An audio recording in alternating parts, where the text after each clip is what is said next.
الحمدللہ وکفا والصلاة والسلام علی عبادہ الذین اصطفیٰ خصوصاً علی افضلہم وخاتم النبیین محمد الامین وعلی آلہ وصحبہ اجمعین اما بعد فاعوذ باللہ من الشیطان الرجیم بسم اللہ الرحمن الرحیم یا ایہا الناس انا خلقناکم من ذکر وانثی وجعلناکم شعوبا وقبائل لتعارفوا ان اکرمکم عند اللہ اتقاکم ان اللہ علیم خبیر قالت الاعراب آمنا قل لم تؤمنوا ولكن قولوا اسلمنا ولما يدخل الايمان في قلوبكم وان تطيعوا الله ورسوله لا يلتكم من اعمالكم شيئا ان الله غفور رحيم انما المؤمنون الذين آمنوا بالله ورسوله ثم لم يرتابوا وجاهدوا بأموالهم وأنفسهم في سبيل الله أولئك هم الصادقون قل أتعلمون الله بدينكم والله يعلم ما في السماوات وما في الأرض والله بكل شيء عليم يمنون عليك أن أسلموا قل لا تمنوا علي إسلامكم بل الله يمن عليكم أن هداكم للإيمان إن كنتم صادقين إن الله يعلم غيب السماوات والأرض والله بصير بما تعملون صدق الله العظيم رب اشرح لي صدري ويسر لي امري واحلل عقدة من لساني يفقهوا قولي اللهم ربنا الهمنا رشدنا واعذنا من شرور انفسنا اللهم ارنا الحق حقا وارزقنا اتباعه وارنا الباطل باطلا وارزقنا اجتنابه اللهم ربنا نور قلوبنا بالإيمان واشرح صدورنا للإسلام اللهم وفقنا لما تحب وترضى اللهم وفقنا أن نجاهد في سبيلك بأموالنا وأنفسنا آمين يا رب العالمين۔ سورہ حجرات کا آخری اور تیسرا حصہ ہے جو آج ہم شروع کر رہے ہیں۔ میں نے پوری 6 آیات کی تلاوت کی ہے اور میں چاہتا ہوں کہ آج پہلے ہم ان 6 آیات کا ایک رواں ترجمہ کر لیں۔ یا ایھا الناس، اے لوگو، انا خلقناکم، ہم نے ہی پیدا کیا تم سب کو، من ذکر و انثی، ایک مرد اور ایک عورت سے، وجعلناکم شعوبا و قبائل، اور بنا دیا ہم نے تمہیں خاندان اور قبیلے یا قومیں اور قبیلے، لتعارفوا، تاکہ تم ایک دوسرے کو پہچان سکو، ان اکرمکم عند اللہ اتقاکم، یقیناً تم میں سب سے زیادہ باعزت اللہ کے نزدیک وہ ہے جو سب سے زیادہ خدا ترس ہے، ان اللہ علیم خبیر، یقیناً اللہ تعالی ہر شے کا جاننے والا، ہر چیز سے باخبر ہے۔ قالت الاعراب آمنا، یہ بدو کہتے ہیں ہم ایمان لے آئے، قل لم تؤمنوا، اے نبی ان سے کہہ دیجئے تم ایمان نہیں لائے ہو، ولکن قولوا اسلمنا، بلکہ یوں کہو کہ ہم اسلام لے آئے ہیں یا ہم نے اطاعت قبول کر لی ہے، ولما يدخل الایمان فی قلوبکم، اور تاحال نہیں داخل ہوا ہے ایمان تمہارے دلوں میں، وَإِن تُطِيعُوا اللَّهَ وَرَسُولَهُ، اور اگر تم اطاعت کرتے رہو گے اللہ کی اور اس کے رسول کی،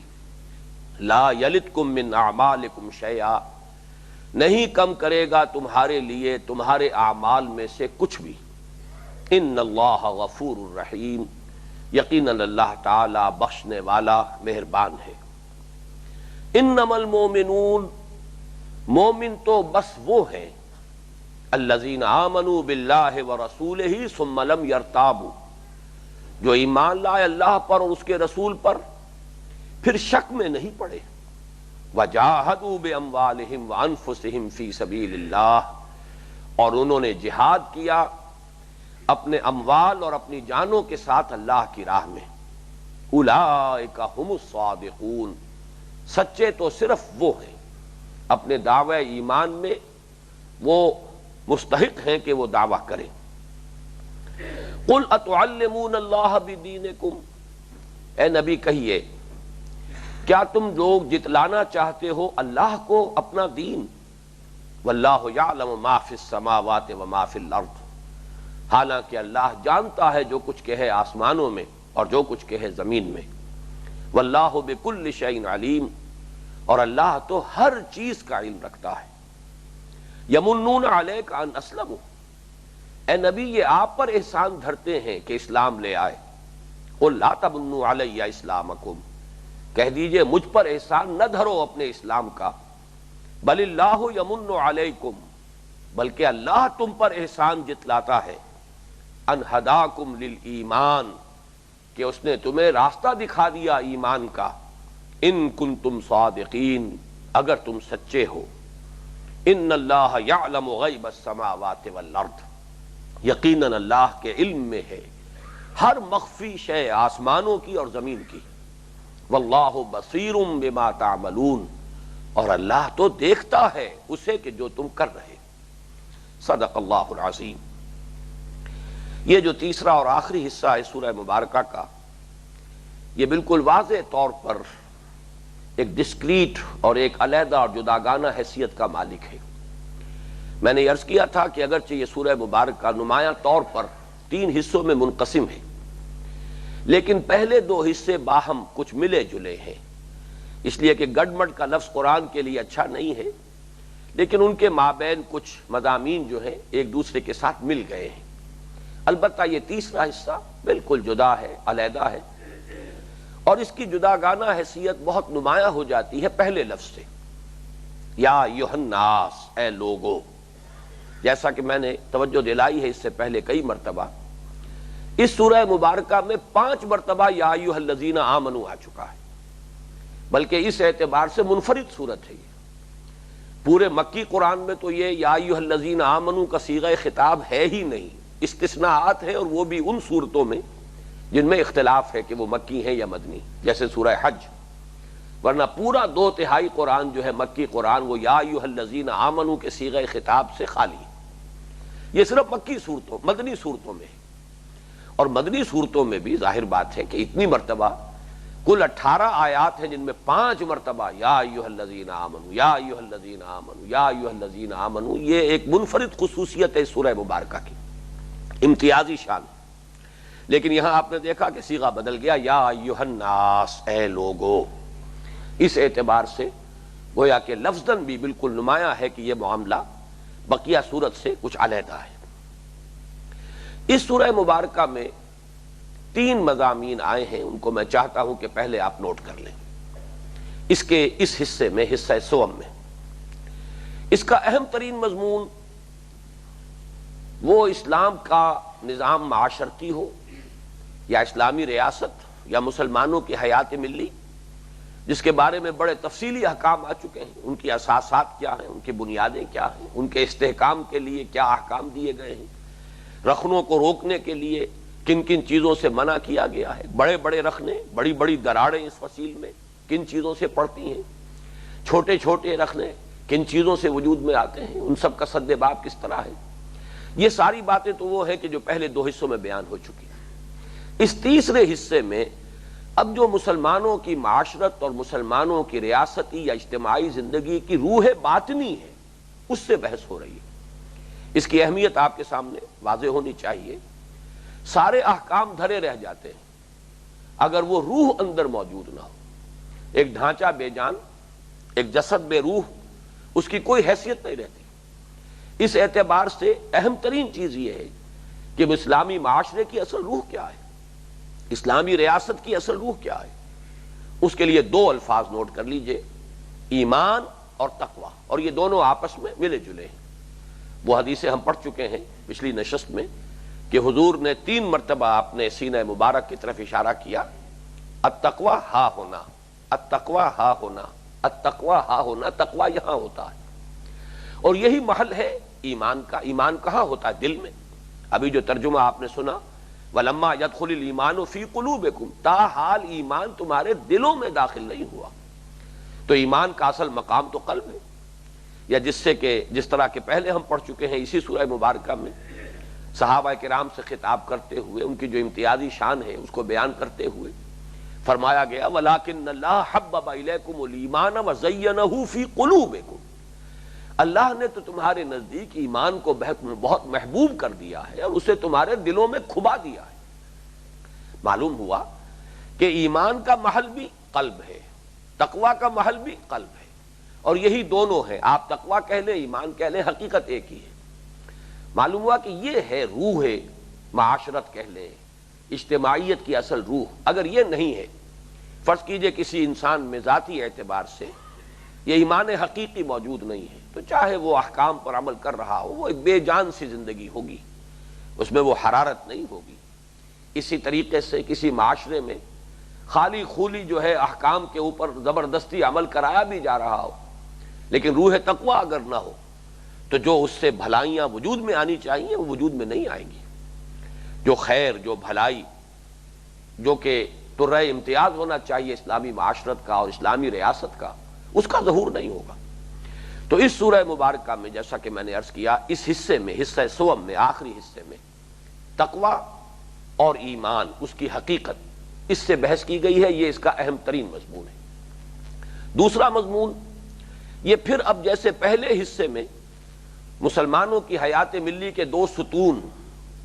2 بنیادیں ہیں جن پر کہ مسلمانوں کی حیات اجتماعی کھڑی ہے، ایک دستوری اور قانونی بنیاد، لا تقدموا بین یدی اللہ ورسولہ، ایک تہذیبی اور ثقافتی بنیاد، حضور صلی اللہ علیہ وسلم سے محبت، آپ کی تعظیم۔ اسی طریقے سے اس تیسرے حصے میں بھی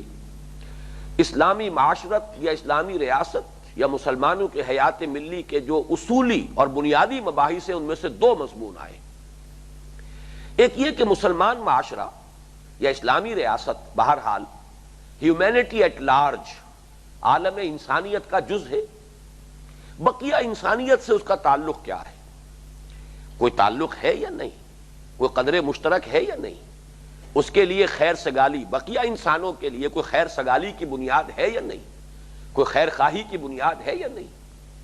ان کے ساتھ اشتراک عمل کے لیے کوئی اساسات ہیں یا نہیں؟ پہلا یہ بڑا اہم مسئلہ ہے۔ اور دوسرا اہم مسئلہ یہ ہے کہ جو مسلمانوں کی یہ معاشرت ہے، معاشرتی نظام ہے، اس میں کسی کی شمولیت یا اسلامی ریاست کی شہریت کی بنیاد کیا ہے؟ روح باطنی تو ایمان ہے، لیکن ایمان تو قلب میں ہوتا ہے۔ ایمان تو ویریفائیبل نہیں ہے کہ کسی کے دل میں ایمان ہے یا نہیں ہے، جبکہ یہ معاملہ جو ہے یہ تو دنیا سے متعلق ہے۔ آپ کو ایک ریاست بنانی ہے، طے کرنا ہوگا اس کا شہری کون ہے، مسلمانوں کا معاشرہ کون اس میں شامل ہے، کون اس میں شریک ہے،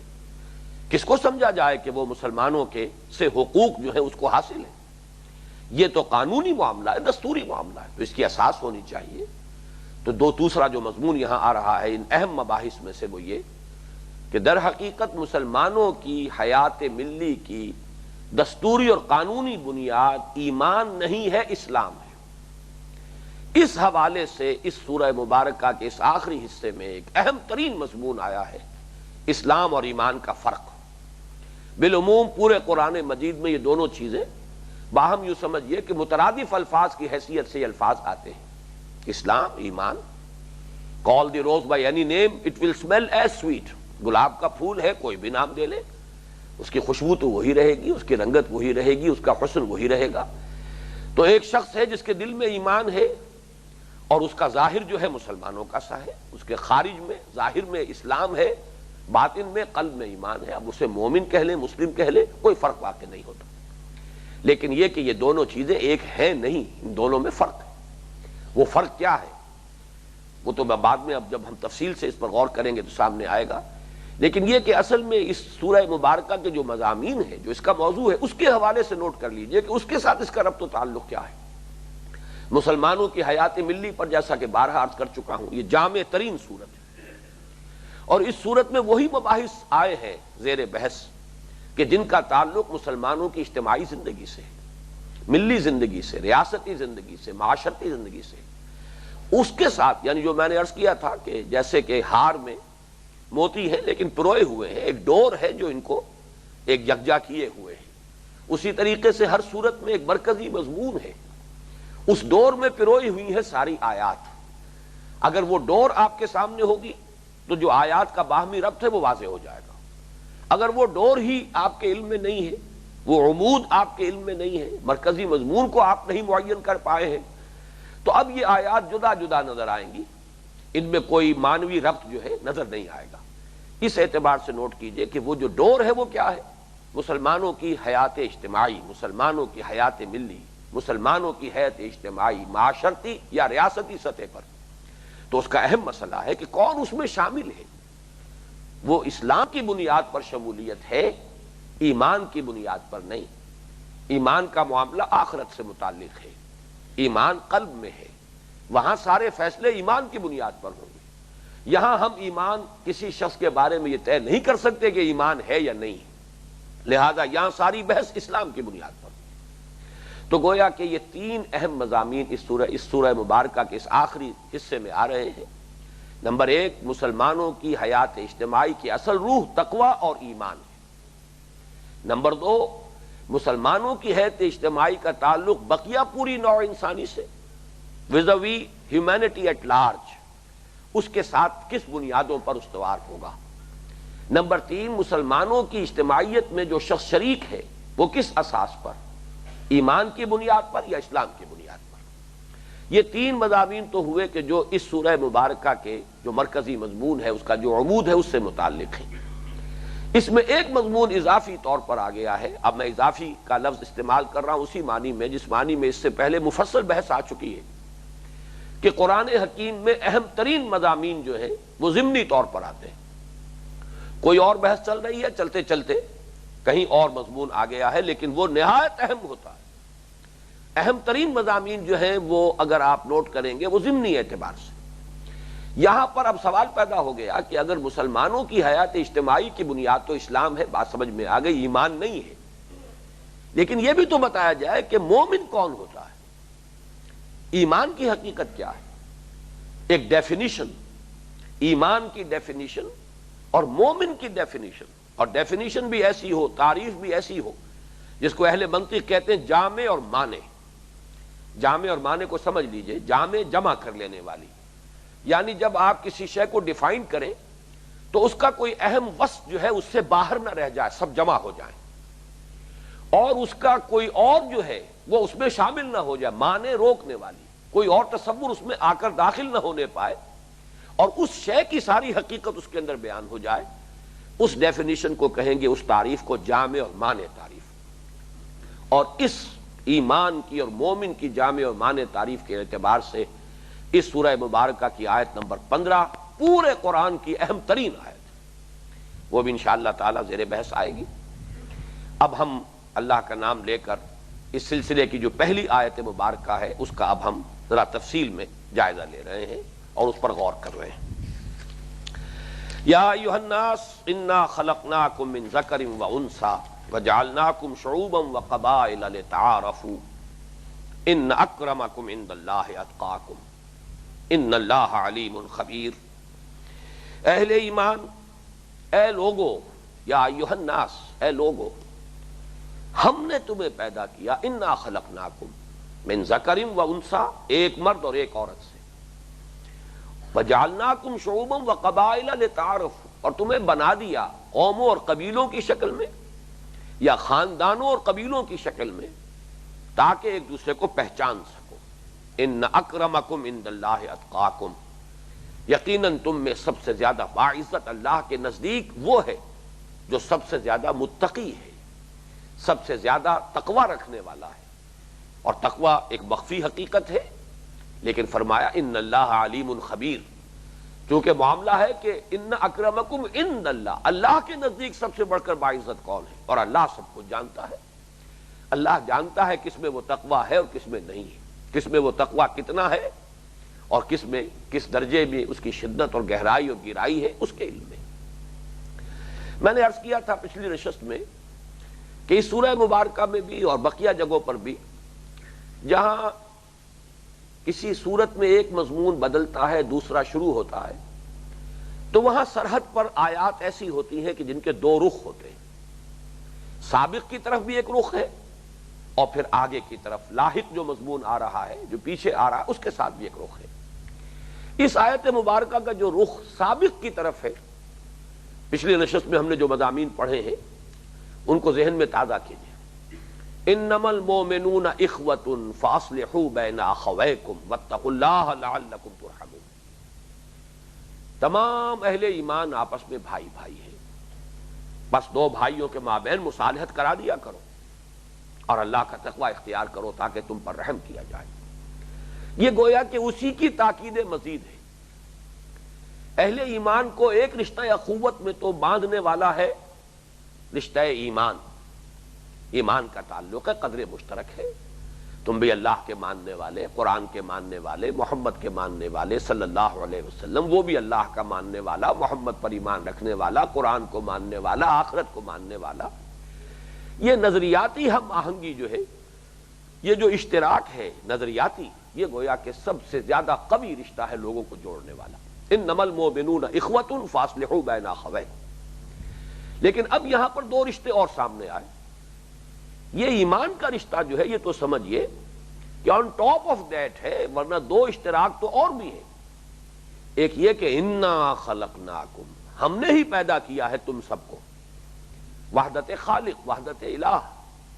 ایک اللہ ہے سب کا پیدا کرنے والا، گویا کہ ذات باری تعالیٰ پر پھر ہم جمع ہو گئے۔ اور نمبر دو من ذکر و انثی، وحدت آدم، ایک ہی مرد اور ایک ہی عورت کی نسل سے ہو تمام انسان۔ گویا کہ یہ دو اگرچہ یہ بنیادی ہیں، یہ اقدار مشترک بنیادی ہیں، وحدت الہ، وحدت خالق اور وحدت آدم۔ اس کے اوپر ہے جو اشتراک ایمانی ہے، اشتراک ہے نظریے کا، لیکن یہاں پر گویا کہ اس کے تاکید مزید ہو گئی، انما المؤمنون اخوۃ۔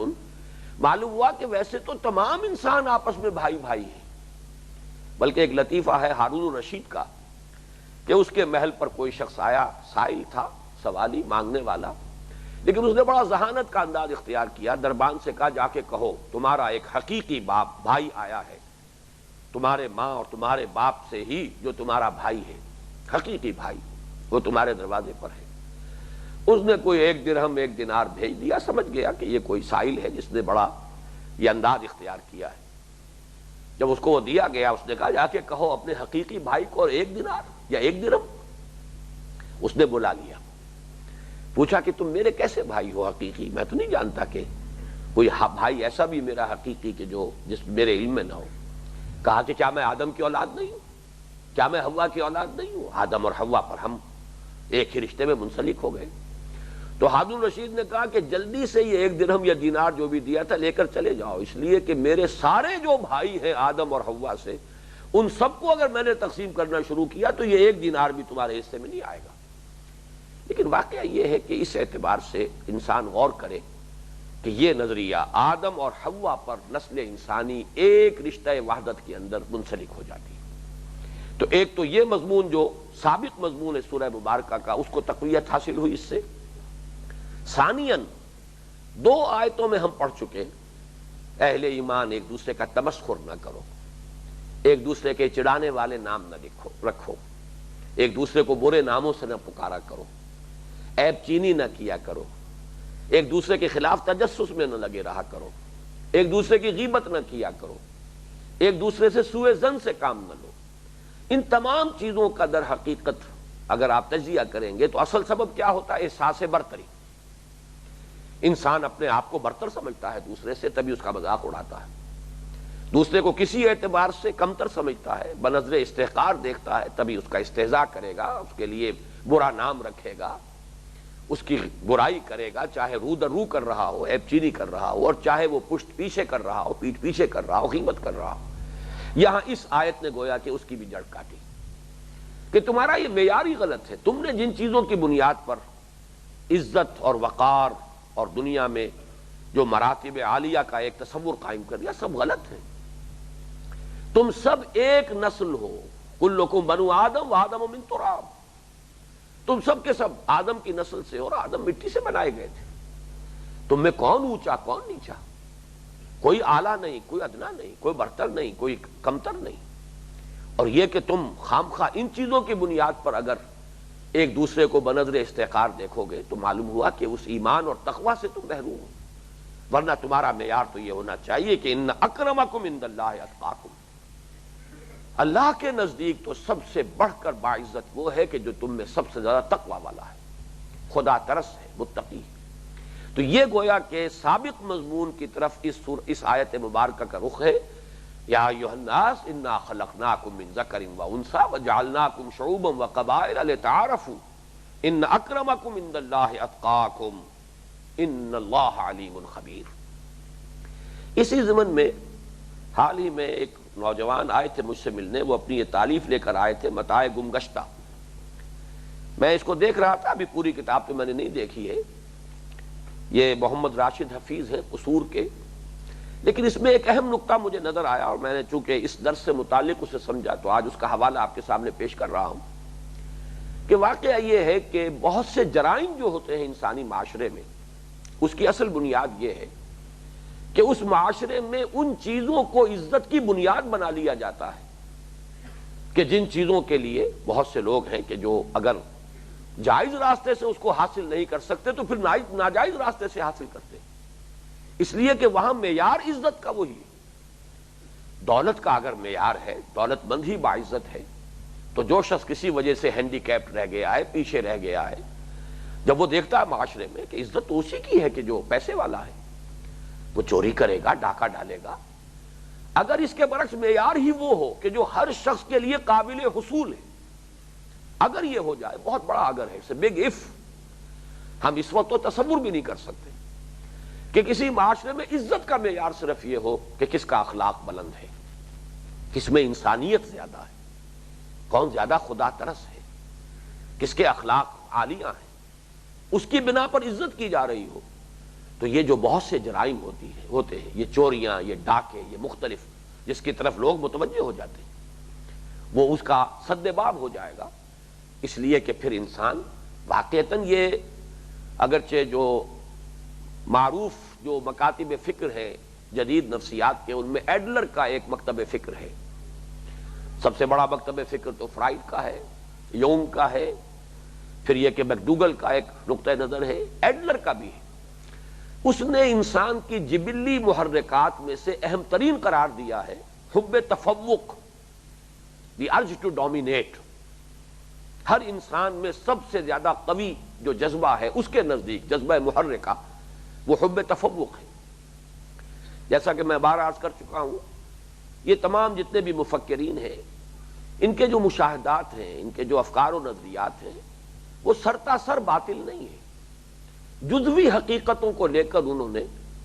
کچھ بہت زیادہ پھیلا دیا ہے۔ مثلا ہم بڑی مفصل بحثیں کر چکے ہیں جنسی جذبہ کتنا قوی ہے انسان میں، اور اس جذبے کے بے راہ ہونے کے کتنے قوی امکانات موجود ہیں۔ یہی وجہ ہے کہ اسلام نے اس کو پابند کرنے کا اور اس کو ہیلدی چینلز کے اندر ڈالنے کا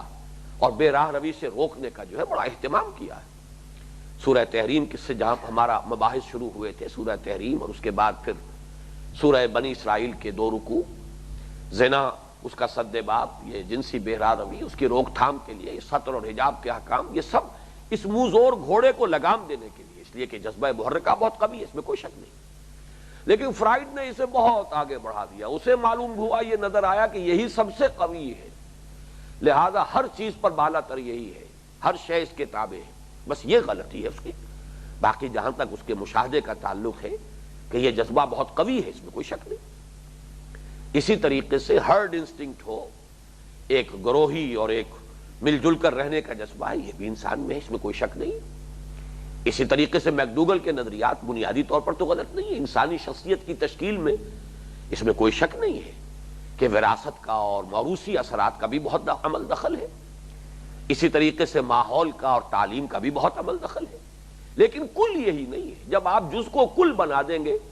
تو وہ چیز باطل بن جائے گی، اس کے پھر بہت اثرات ہوں گے جو بہت دور تک پہنچیں گے، دور رس اثرات ہوں گے،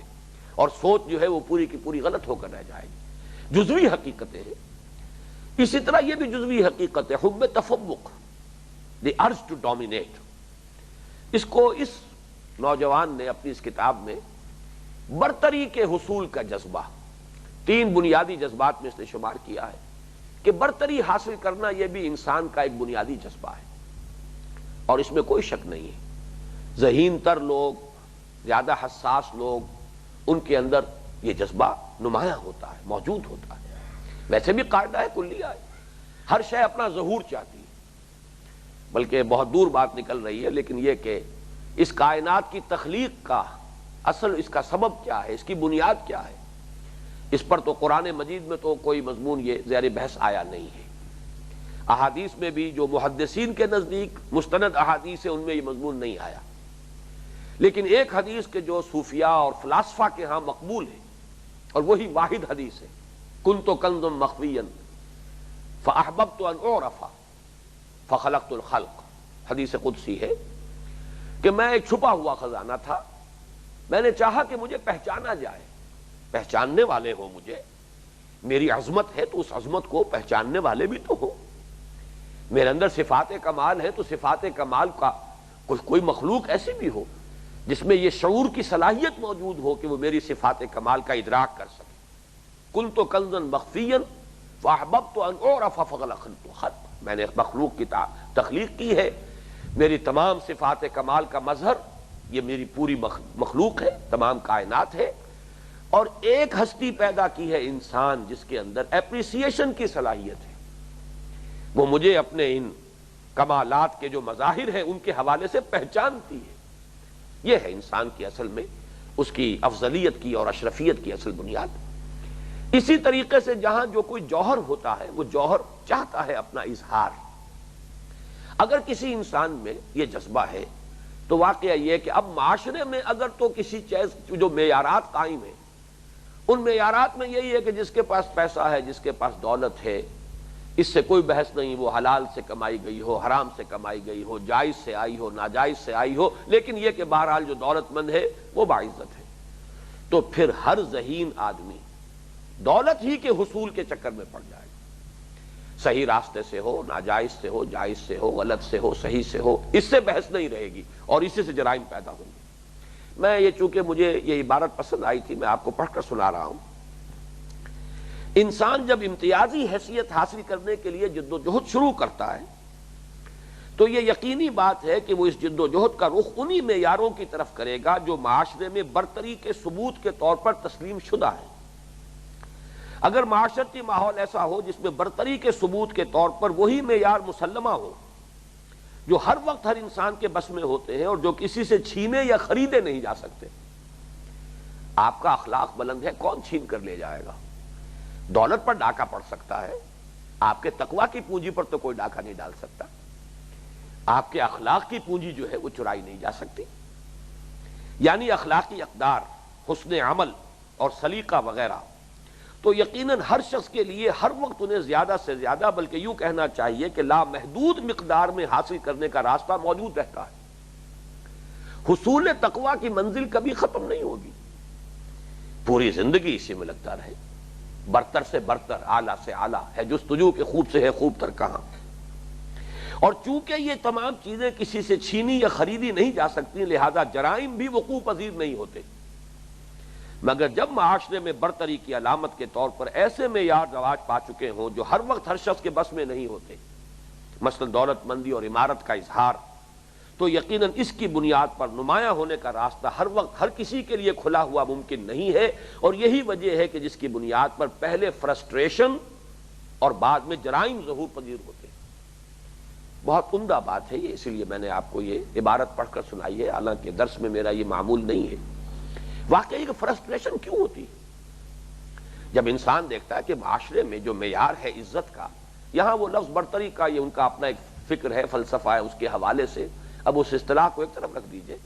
کسی معاشرے میں عزت کا معیار یہ ہے، میرے پاس وہ نہیں ہے، میں ہینڈی کیپڈ ہوں، میرے والدین کوئی بڑی جائیداد چھوڑ کر نہیں گئے،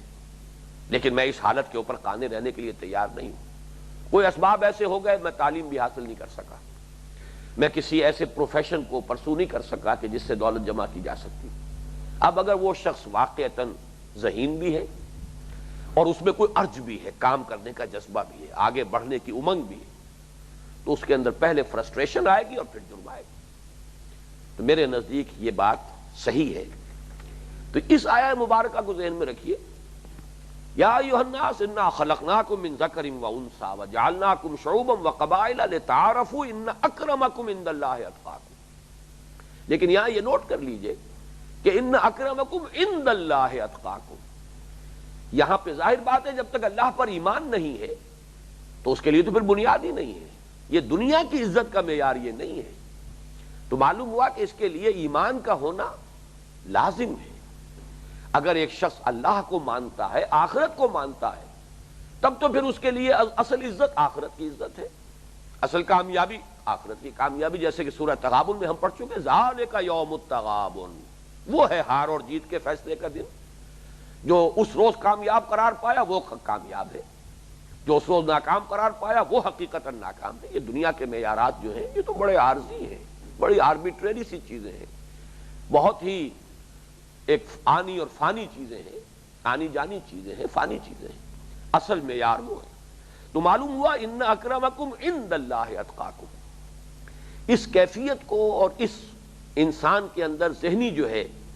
اس طرز عمل کو پیدا کرنے کے لیے ایمان شرط لازم ہے۔ ان اللہ علیم خبیر، یقیناً اللہ تعالی علیم اور خبیر ہے۔ لیکن یہ جان لیجئے، یہ بات بالکل سمجھ میں آتی ہے، جس شخص کے نزدیک یہ معیار بن جائے گا، اب اس کے لیے وہ گھٹن اس معاشرے میں، اس کے لیے کوئی فرسٹریشن، اس کے ذہن میں کوئی کانفلکٹس، اس میں کوئی منفی طرز عمل کا پیدا ہونا، یہ تمام چیزیں جو ہیں ان کا سد باب ہو جائے گا۔ جیسے کہ ہم پڑھ چکے ہیں کہ حزن اور خوف، ایمان در حقیقت ان دونوں کی نفی کر دیتا ہے۔ لا خوف علیہم ولا هم یحزنون، اس لیے کہ ایمان اللہ پر راضی برضائے رب رہنا، آخرت ہی کی نجات کو اور فلاح کو اصل کامیابی تصور کرنا، اس کے بعد یہ خوف اور حزن دونوں چیزوں کا جو ہے ازالہ ہو جاتا ہے۔ اس میں اب تیسری بات آ رہی ہے، اور وہ یہ، جیسا کہ میں نے عرض کیا تھا کہ اس کا جو دوسرا رخ ہے جو اس سورہ مبارکہ کے اس تیسرے حصے سے زیادہ متعلق ہے، وہ کیا ہے؟ اور وہ اس حوالے سے کہ یا ایھا الناس کہا گیا، یہاں یا ایھا الذین آمنوا نہیں، یا ایھا الناس، اس لیے کہ اسلامی معاشرہ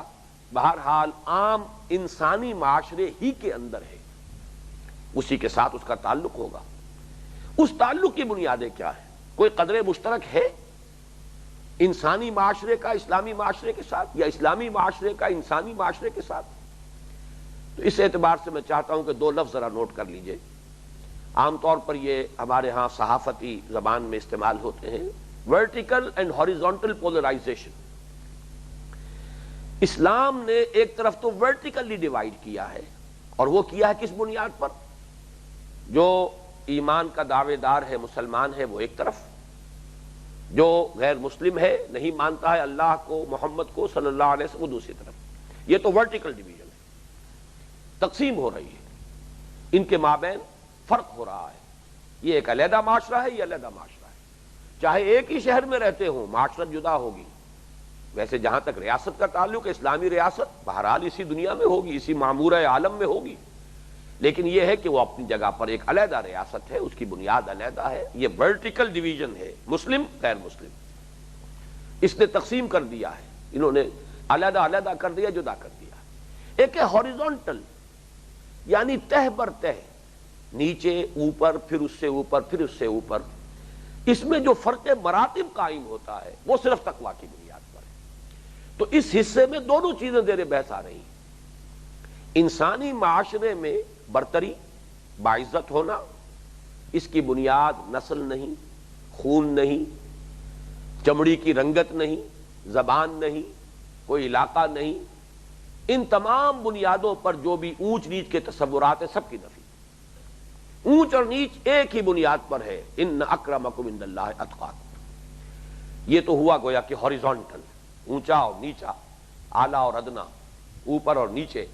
اس کی تقسیم ہوگی، وہ تو ہوگی ان اکرمکم عند اللہ اتقاکم۔ البتہ ایک تقسیم ہے مسلم اور غیر مسلم، وہ ہے در حقیقت کے جس سے معاشرے جدا ہوتے ہیں۔ مسلم معاشرہ، اسلامی ریاست ایک علیحدہ شے ہے، غیر مسلم معاشرہ اور غیر اسلامی ریاست علیحدہ شے ہے۔ ہو سکتا ہے کہ ایک اسلامی ریاست میں غیر مسلم بھی رہ رہے ہیں، وہ وہاں پر اپنا ایک سٹیٹس ان کا علیحدہ معین ہے، لیکن معاشرے میں شامل نہیں ہے مسلمانوں کے۔ مسلمانوں کا معاشرہ اسلامی ریاست میں علیحدہ ہوگا، غیر مسلم وہاں ہوں گے، ان کا معاشرہ علیحدہ ہوگا۔ بلکہ جیسا کہ آپ کے علم میں ہوگا، حضرت عمر رضی اللہ تعالیٰ عنہ نے تو خاص طور پر روک دیا تھا غیر مسلموں کو کہ وہ مسلمانوں کسی وضاقتہ بھی اختیار نہ کریں، ان کا سا لباس نہ پہنے، ان کا سا انداز اختیار نہ کریں، اس لیے کہ جیسے کہ اس دور میں ہوا ہے کہ مغربی تہذیب ہم پر غالب ہوئی،